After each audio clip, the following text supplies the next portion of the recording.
Einen wunderschönen guten Abend euch allen miteinander zu unserem allwöchentlichen MCC-Gottesdienst pünktlich um 18:30 Uhr. Ich freue mich, dass ihr da seid und dass wir da sind und dass wir einander haben. Und es ist eine eingeschworene Gemeinschaft, die hier sitzt. Von daher herzlich willkommen, euch eingeschworene Gemeinschaft, und auch herzlich willkommen. Wie hieß es früher so schön? Ich glaube, Helmut Kohl war es, der da sagte, draußen im Lande an den Bildschirmen oder wer auch immer es sagte. Aber herzlich willkommen auch, wo auch immer ihr uns zuschaut und euch zugeschaltet habt zu diesem Gottesdienst. Schön, dass ihr alle da seid.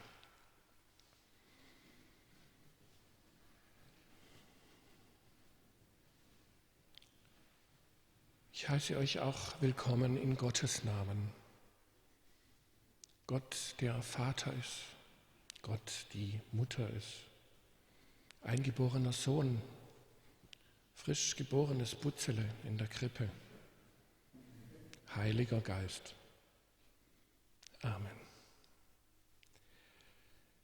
Lasst uns beten mit einem Eingangsgebet in diesen Gottesdienst mit Worten von Franz von Assisi. Herr, mach mich zu einem Werkzeug deines Friedens, dass ich liebe, wo man hasst, dass ich verzeihe, wo man beleidigt, dass ich verbinde, wo Streit ist, dass ich die Wahrheit sage, wo Irrtum ist, dass ich Glauben bringe, wo Zweifel droht, dass ich Hoffnung wecke, wo Verzweiflung quält, dass ich Licht entzünde, wo Finsternis regiert, dass ich Freude bringe, wo der Kummer wohnt. Herr, lass mich trachten, nicht, dass ich getröstet werde, sondern dass ich tröste. Nicht, dass ich verstanden werde, sondern dass ich verstehe. Nicht, dass ich geliebt werde, sondern dass ich liebe. Denn wer sich hingibt, der empfängt. Wer sich selbst vergisst, der findet. Wer verzeiht, dem wird verziehen. Und wer stirbt, der erwacht zum ewigen Leben. Amen. Und ich denke es immer wieder, was das für ein schöner Brauch ist in unserer Gemeinde, sich den Frieden Gottes zu wünschen. Einmal in der Woche im Gottesdienst. Und vielleicht auch mittwochs geschwind nochmal so zwischendurch, beim durch die Tür gehen, wenn man jemanden trifft. Übrigens, der Friede sei mit dir. Oder Montagmorgens. Schaut euch an, winkt euch zu, dreht euch um, lächelt bis zu den Augenfalten und wünscht einander den Frieden Gottes, der größer ist als alle menschliche Vernunft. Denn dieser Friede sei mit euch allen. Lasst uns ein Zeichen des Friedens miteinander austauschen.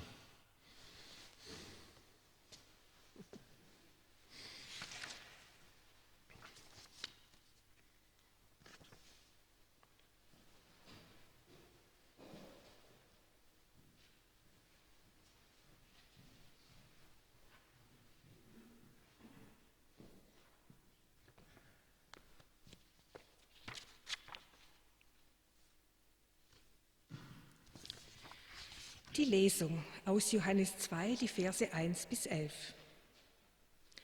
Und am 3. Tage war eine Hochzeit zu Kana in Galiläa, und die Mutter Jesu war da. Jesus aber und seine Jünger waren auch zur Hochzeit geladen. Und als der Wein ausging, spricht die Mutter Jesu zu ihm: Sie haben keinen Wein mehr.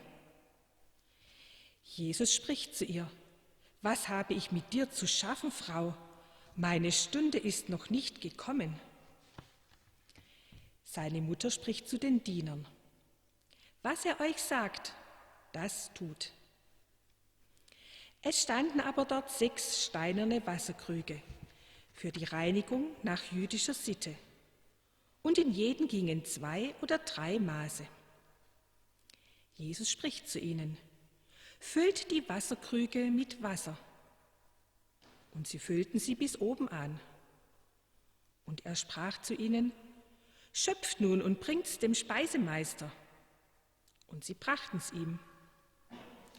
Als aber der Speisemeister den Wein kostete, der Wasser gewesen war, und nicht wusste, woher er kam, die Diener aber wussten's, die das Wasser geschöpft hatten, ruft der Speisemeister den Bräutigam und spricht zu ihm: Jedermann gibt zuerst den guten Wein, und wenn sie trunken sind, den geringeren. Du aber hast den guten Wein bis jetzt zurückgehalten. Das ist das erste Zeichen, das Jesus tat. Es geschah zu Kana in Galiläa, und er offenbarte seine Herrlichkeit, und seine Jünger glaubten an ihn. Amen.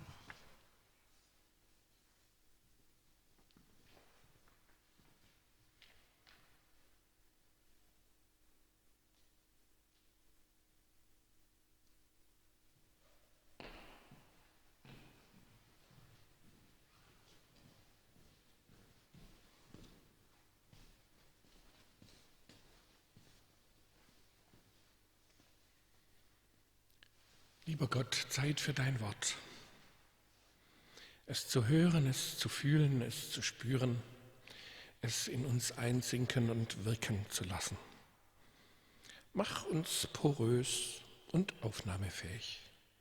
Und sei du bei Sunnis, die heute für uns predigen, und lass es einfach genau das sein, was du uns heute sagen möchtest, was durch sie spricht. Amen.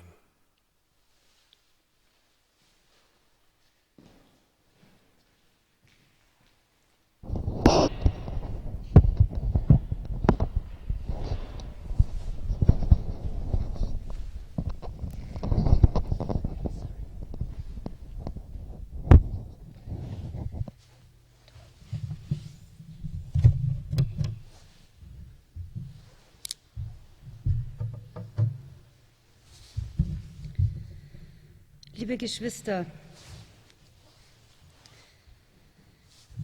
das neue Jahr hat gerade erst begonnen.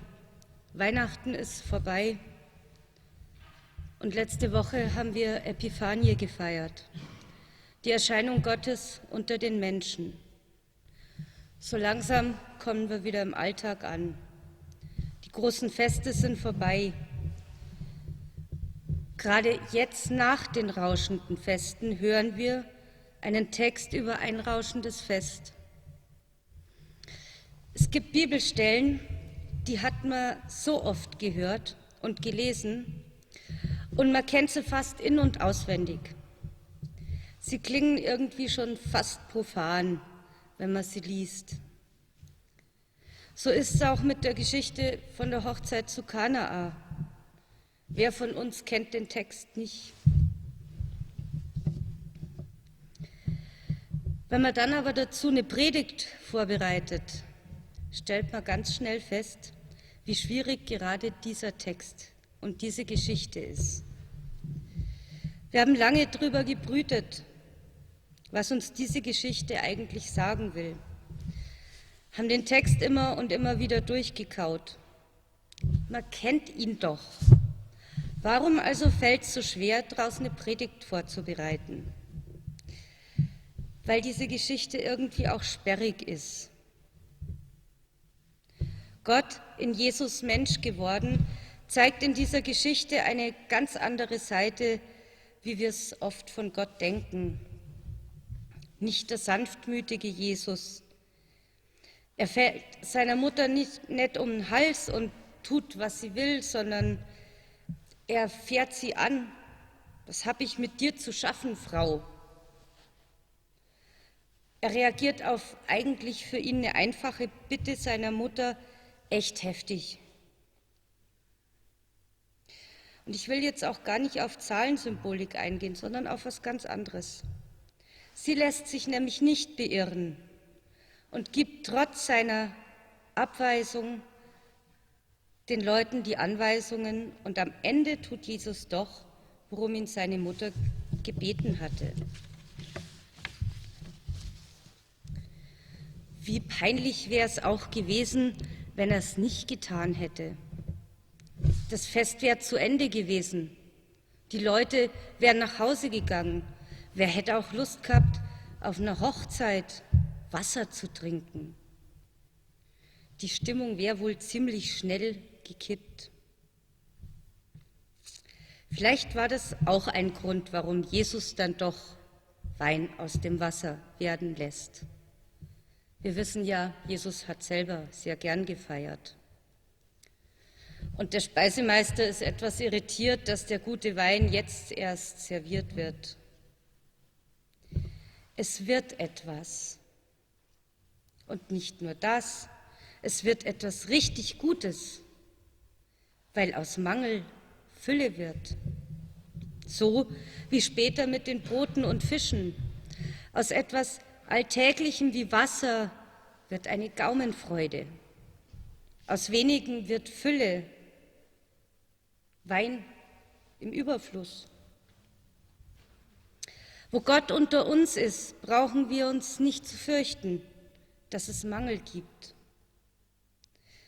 Denn wenn wir in Gottes Liebe leben und auf ihn vertrauen, dann können wir uns auch auf Teilen einlassen. Wo wir zu einem Gefäß wie die Wasserkrüge werden und uns von Gott füllen lassen, da dürfen wir darauf vertrauen, dass er was Gutes draus macht. Durch uns und mit uns, weil in ihm. Dann kann selbst aus Wasser edelster Wein werden. Wir erfahren in dieser Geschichte aber auch, dass Jesus nicht immer alles Friede, Freude, Eierkuchen abhandelt. Er rebelliert gegen seine Mutter, später im Tempel und an vielen anderen Stellen auch. Aber letzten Endes lässt er seine Mutter dann doch nicht einfach stehen und tut doch, worum sie ihn gebeten hat. Weil er weiß, dass dann aus Mangel Fülle wird. Er macht daraus aber auch keinen großen Hehl und stellt sich hin als der große Wasser- in Weinverwandler. Oh, guckt euch Leute, ich war das. Nein, das macht er nicht. Vielleicht freut er sich einfach im Stillen, dass die Party weitergehen kann und sie noch ein bisschen Spaß haben an dem Abend. Denn eigentlich war ja seine Stunde noch nicht gekommen, sich zu offenbaren. Zumindest sagt er das selbst. Uns kam dazu eine kleine nette Geschichte in den Sinn. Es war ein Pfarrer, der hatte einen Garten mit schönen großen Apfelbäumen. Als er nun sah, dass die Früchte reif wurden, wollte er sie ernten. Also ging er am Morgen, um sie zu ernten. Da sah er mit Wut und Entsetzen, dass in der Nacht schon jemand seine schönen Äpfel von den Bäumen gepflückt hatte. Also wartete er, bis die nächsten Äpfel reif wurden. Doch als er sie ernten wollte, war ihm wieder jemand zuvorgekommen. Wütend schrieb er ein Schild, auf dem stand: Gott sieht alles, und freute sich auf die nächsten reifen Äpfel. Doch als er sie ernten wollte, waren wieder alle reifen Äpfel schon geerntet. Und unter seinem wütenden Schild hing ein Zettel, auf dem stand: Aber er petzt nicht.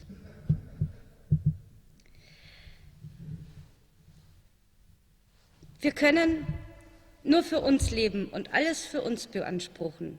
Wir können hamstern und horten, aber daraus kann keine Fülle werden. Fülle kann nur im Miteinander und im Teilen werden. Im Miteinander eines rauschenden Festes, im Teilen von ein paar Broten und Fischen, Grundnahrungsmittel zur Zeit Jesu. Im übertragenen Sinn. Wo geteilt wird, haben wir alle genug. Wo Menschen nur auf sich selbst achten, haben nur wenige genug. Die Krüge, die Jesus verwandelt, stehen aber auch für uns, für jede und jeden Einzelnen. Wir können sie mit dem füllen, was wir sind, was wir haben, was wir mitbringen. So wie wir beim Abendmahl das bringen, was wir haben: Brot und die Frucht des Weinstockes.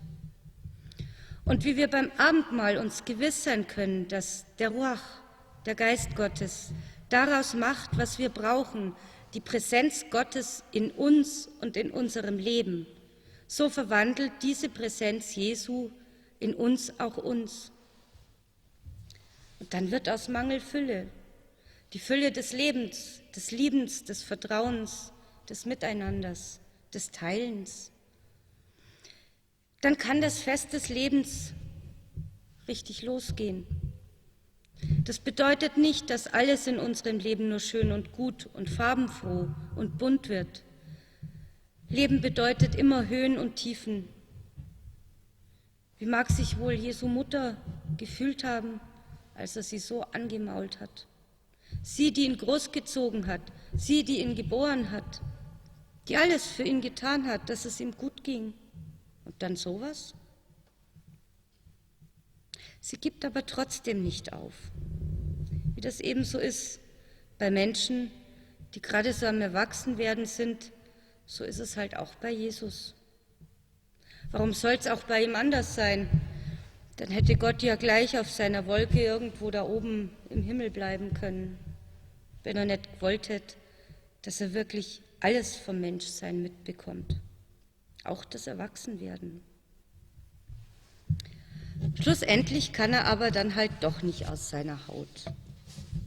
Er will weiter feiern und die Menschen auf der Party sollen nicht mürrisch nach Hause gehen, weil die Party frühzeitig zu Ende gegangen ist.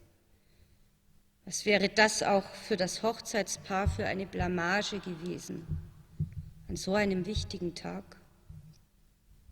Jesus hat dafür gesorgt, dass die Menschen irgendwann freudig und frohgemut und wahrscheinlich auch hundemüde und wahrscheinlich auch nicht mehr ganz nüchtern nach Hause gegangen sind. Und auch da wurde aus Mangel Fülle. Aus der Enttäuschung, dass der Wein ausgegangen war, wurde Freude über den köstlichen Nachschub. Gott will nicht unseren Mangel.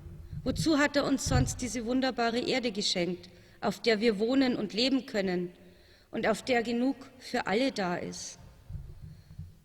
Auf der alles im Lauf der Jahrmillionen so perfekt aufeinander abgestimmt ablief, dass es unser wunderbarer Planet wurde.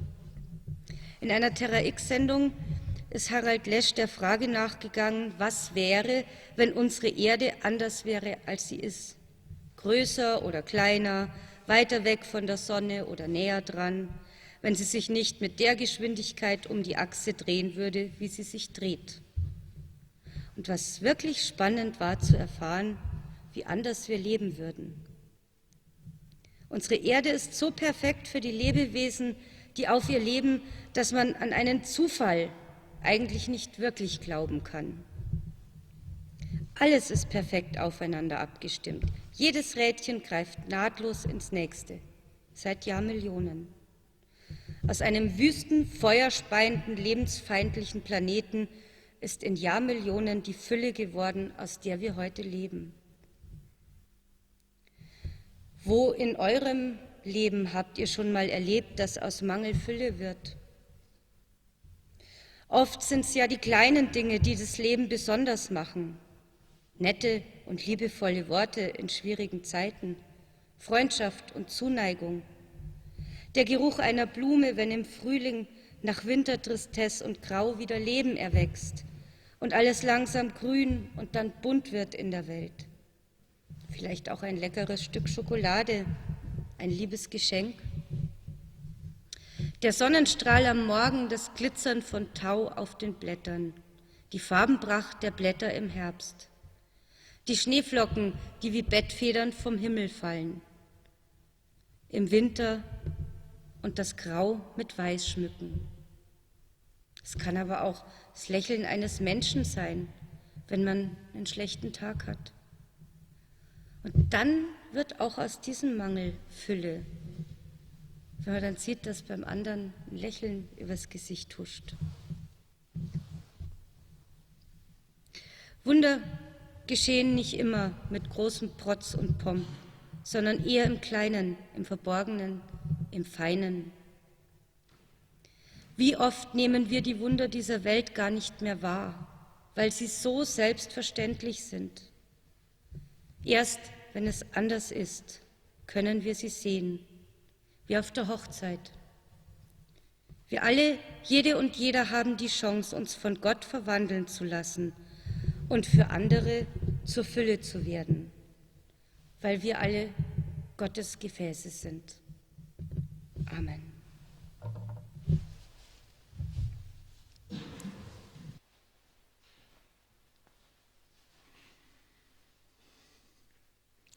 Das Letzte, was ich gemacht habe, bevor ich mich auf den Weg gemacht habe, hier hoch in die Steckfeldkirche um 5:45 heute Abend war, ich habe noch mit jemandem telefoniert, der gespendet hatte an einen anderen Verein, den ich mitleite. Und er erzählte mir, ja, ich bin aus der Kirche ausgetreten und dann habe ich aber immer so ein bisschen schlechtes Gewissen und dann mache ich vor Weihnachten Spenden an andere Vereine, die ich gerne unterstützen möchte. Und dann hat er irgendwann hinterher gesagt, jetzt wo wir so schön telefonieren, könnte ich doch eigentlich nochmal was spenden. Und das ist, wovon unsere Gemeinde lebt. Dass Menschen nicht nur einmal was geben, sondern großzügig sind und immer wieder mal sagen, heute bin ich auch großzügig. Oder einen Dauerauftrag einrichten. Und dieses immer wieder sagen, ja, eigentlich brauchen wir es auch morgen noch und nächste Woche und nächsten Monat. Dieses mitgetragen werden ist das, was uns hier auch als Gemeinde am Leben hält, auch wenn die meisten von uns nicht, zumindest aus dieser Kirche ausgetreten sind. In diesem Sinne freue ich mich, wenn ihr großzügig sein könnt und was in das braune Krüglein gebt oder aufs Konto wachsen lasst, wie auch immer. Oder ihr macht mal was ganz anderes und nehmt kein Geld in die Hand, aber eine Gottesdienstleitung oder eine Predigt oder ein Abendmahl, einen Auf- oder einen Abbau. Alles ist so wertvoll. Vielen Dank.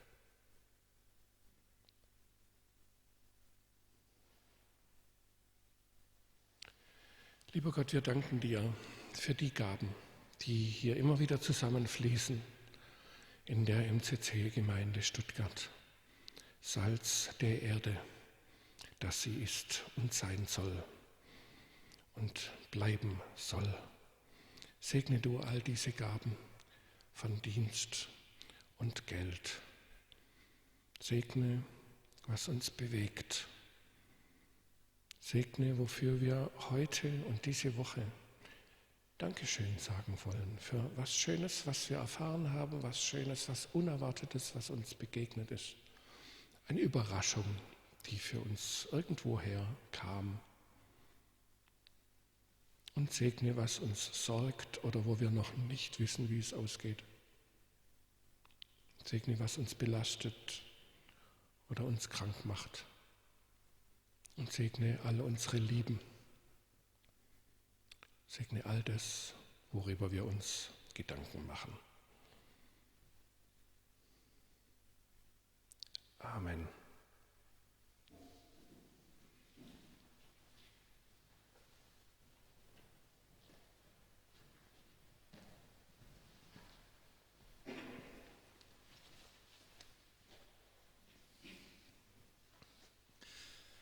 Und segne diese Zeit. Segne diese Zeit, wo wir von der Fülle hören, von der Fülle, die du gibst, guter Gott. Segne diese Zeit, gib uns jetzt Ruhe in uns selbst, dass wir auf uns selber schauen können. Öffne du den Kanal zwischen dir und uns, diesen Kommunikationsweg, diese Momente des Hörens und des Sprechens und des Hörens. Sei du hier, wenn wir jetzt in der Stille vor dich kommen, über uns selber nachdenken, wissen, wer wir selber sind, damit wir dann zum Fest kommen können. Lass uns still werden, vor Gott treten mit dem, was wir wissen, und bei Gott lassen, was uns schwer fällt, was uns beschwert, wo die Dinge nicht so waren, wie sie hätten sein können.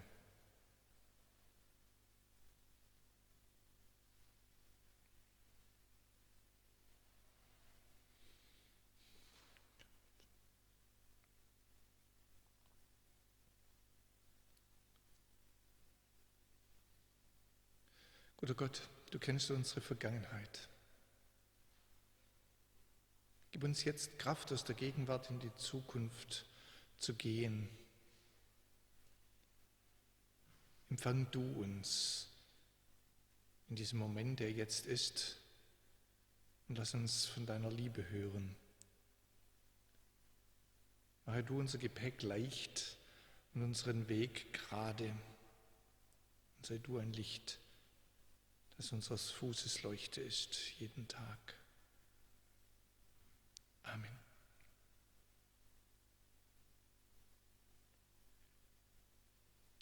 Wir hören immer wieder, dass Jesus die Menschen zu Fest lädt.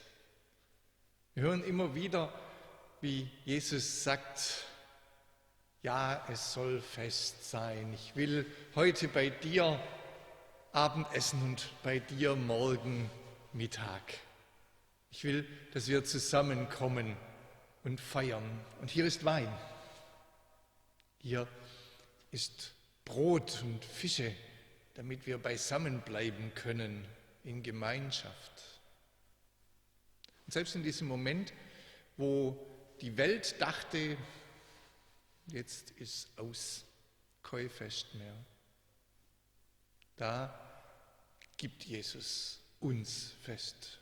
Nicht nur den paar, die da waren in diesem Raum damals, sondern jeder und jedem von uns. Denn jede und jeder von uns ist eingeladen. Für jede und jeden von uns ist der Geist Gottes, die Ruach, da und füllt uns.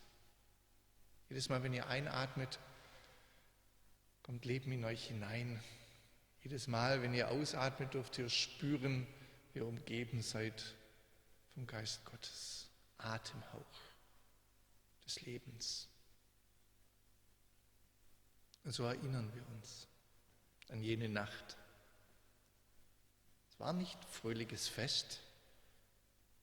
Es war nicht einfach nur Beisammensein, sondern es war ein Moment, wo Jesus Fülle gab. Fülle des Lebens für alle. Für dich und für mich. Und in diesem Moment, da war er am Tisch. War gedeckt mit allem, was man braucht für ein Fest. Und Jesus nahm Brot, den Grund des Lebens, das Einfache, das so gut ist für uns. Er dankte Gott und er zerbrach's, gab es ihnen und sprach, nehmt und esst alle davon. Lasst euch stärken für die Zeit, die kommt. Lasst euch bereichern für eure Zukunft. Und es wird eine Zukunft geben. Esst alle davon, das ist mein Leib, für euch zerbrochen, damit ihr heil seid.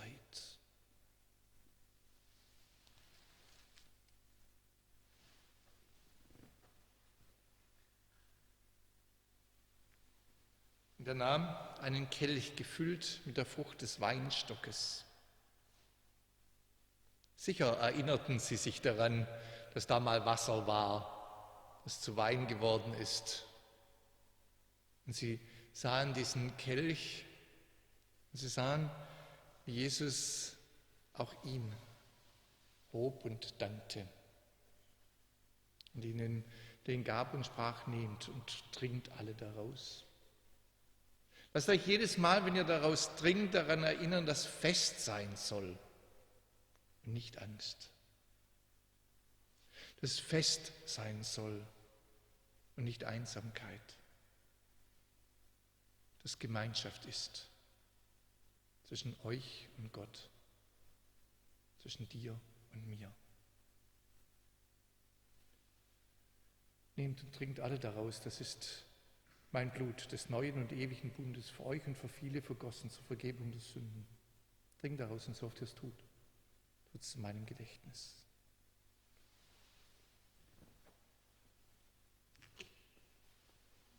Guter Gott, Gott der Fülle, fülle du uns mit deiner Gegenwart in unserem Leben,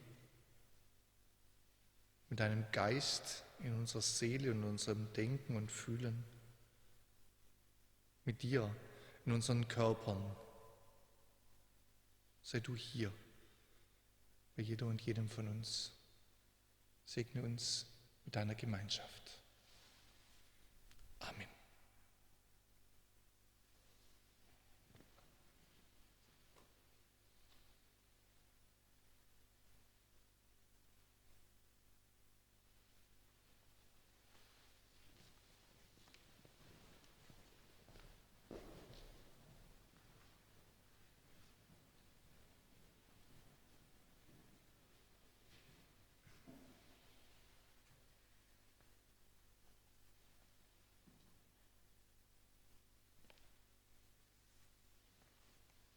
Wir gehen in einen neuen Abend und wir gehen in eine neue Nacht und in einen neuen Tag.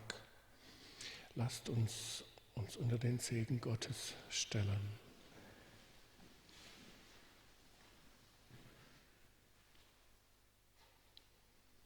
Der Herr segne euch und behüte euch. Er sei an eurer Seite in Zeiten der Ungewissheit. Sie nehme euch bei der Hand, wenn ihr nicht genau wisst, wie ihr durch den heutigen oder durch den morgigen Tag kommen sollt. Sie lasse ihr Angesicht leuchten über euch und sei euch gnädig. Und erhebe sein Angesicht auf euch und gebe euch seinen und ihren wunderbaren Frieden.